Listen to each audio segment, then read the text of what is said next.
everyone! Today we're going to be hopping around a few shops in Tokyo as I hunt for vintage Pokemon goods. I've been to so many shops, you guys, and it's really hard to find good stuff these days in Tokyo.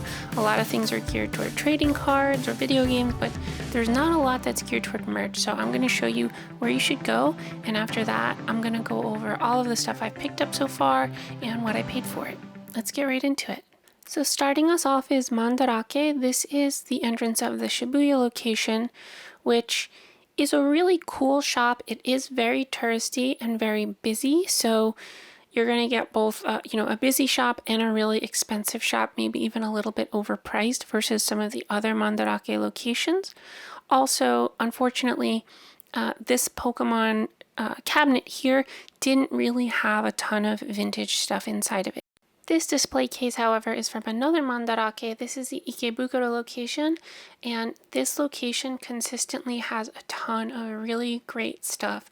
I come here every once in a while, and what's really nice about this location is they frequently cycle in new products. So you can see here they had a bunch of box sets of different Pokemon figures, as well as some on-card figures from the Tomy series, as well as these two box sets and some stamps there.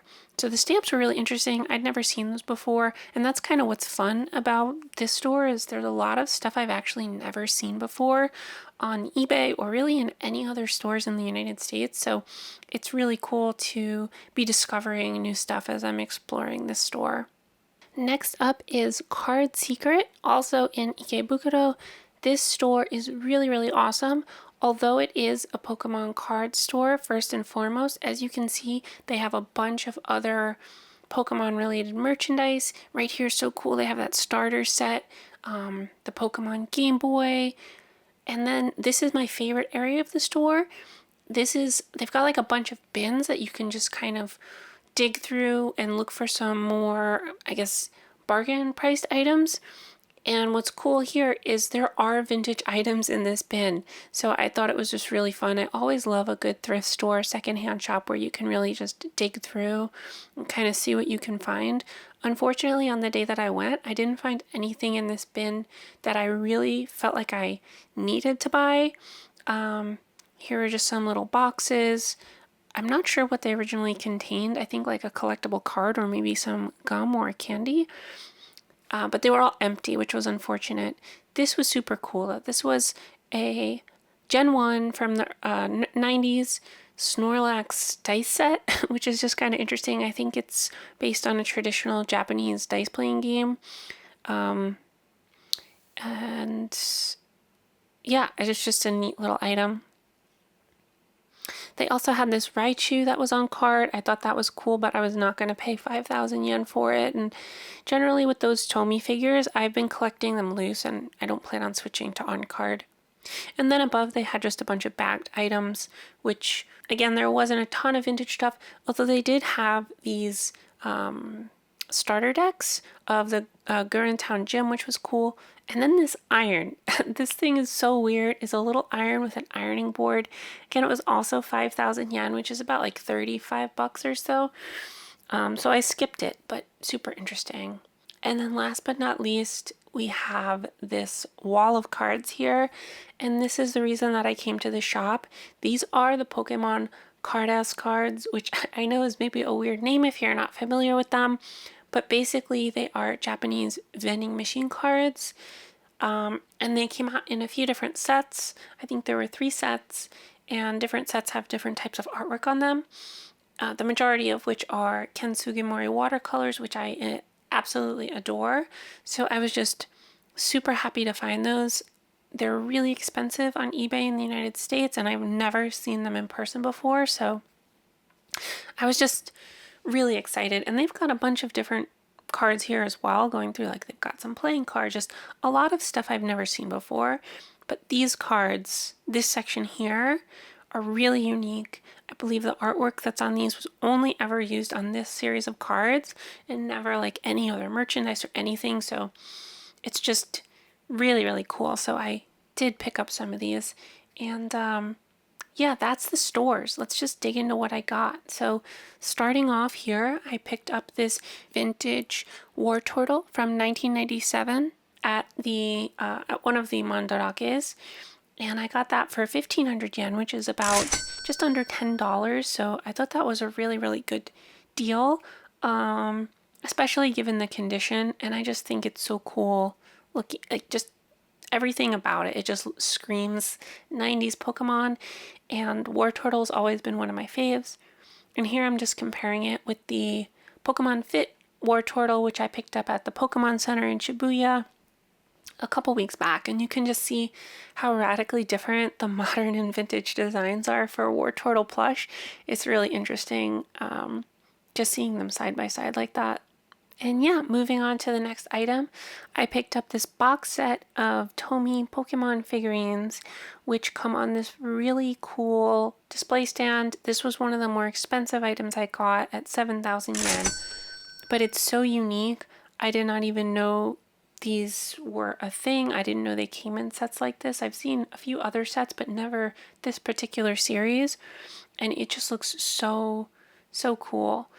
And you'll see here, it comes on this display base, which is really, really cool. It looks just like a little scene from the video game. It really reminds me of the sprite art and the way bridges and fences and bushes looked in the game. Even that bush on the side there that is really reminiscent of the bushes that you have to use cut on. I thought that was a really, really nice touch. And you can see here how you can connect different sets to kind of customize this little in-game map. Also, it comes with this card, which has really awful art on it, but when you put it in the back, it does look kind of cool. It really gives it some extra presence that I think is going to look really cool on the shelf with most of my Pokemon collection. So yeah, that's pretty much this item. Moving on to the next, we have some of the Pokemon Cardass cards that I mentioned that I picked up. These are so cool. I picked up a cheap binder off of Amazon. I wasn't able to find a vintage binder here, but I can find one later. These cards are so cool. Like, I just keep looking at them and gushing over them. I'm such a huge fan of Ken Sugimori's watercolors, and this art is really unique. It's really early era Pokemon art, even before they totally nailed down all of the designs of the Pokemon. So you'll see some of them, the colors look different, the designs look slightly different. On the back sides of the cards, they have some info from within the games, red, blue, green, and yellow. And yeah, they're just like little Pokedex entries, kind of more or less. There's no card game component to these. It's just strictly a collectible. But I just love the artwork. So it's, I don't know, it's just something I've always wanted to have, and I can't believe I finally have some in my collection. And then last but not least here, of course, Poliwag, Poliwhirl, and Poliwrath, three of my favorite Pokemon. I just love those guys. They're so cute and also cool, and yeah, I just love them. Next item are these two Pokemon manga that I actually picked up on Amazon Japan, mostly to just practice, to have something to read at night in Japanese, as I am here studying at a language school.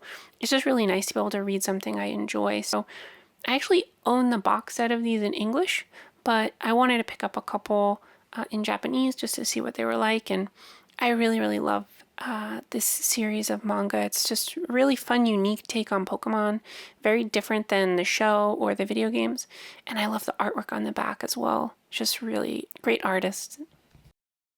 And moving on, I also picked up this Pokemon Fire Red and Leaf Green strategy guide at a local book off.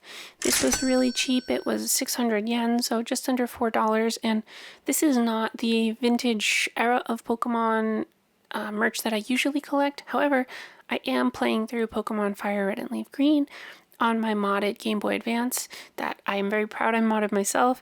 So it's kind of nice to have this little reference to be able to look up different moves and whatnot and see what they are, because it's hard kind of knowing what all of the moves are because they're not really Japanese words. A lot of them are made up, so it's really helpful.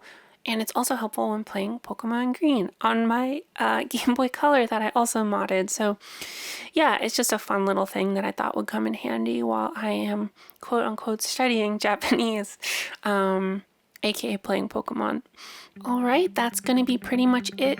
Guys, let me know in the comments if there was anything that you would have wanted to pick up if you were at these stores. I would love to hear your thoughts. And also, if you guys enjoyed this video, if you could give it a thumbs up and subscribe, I would really appreciate it. It really helps to grow the channel.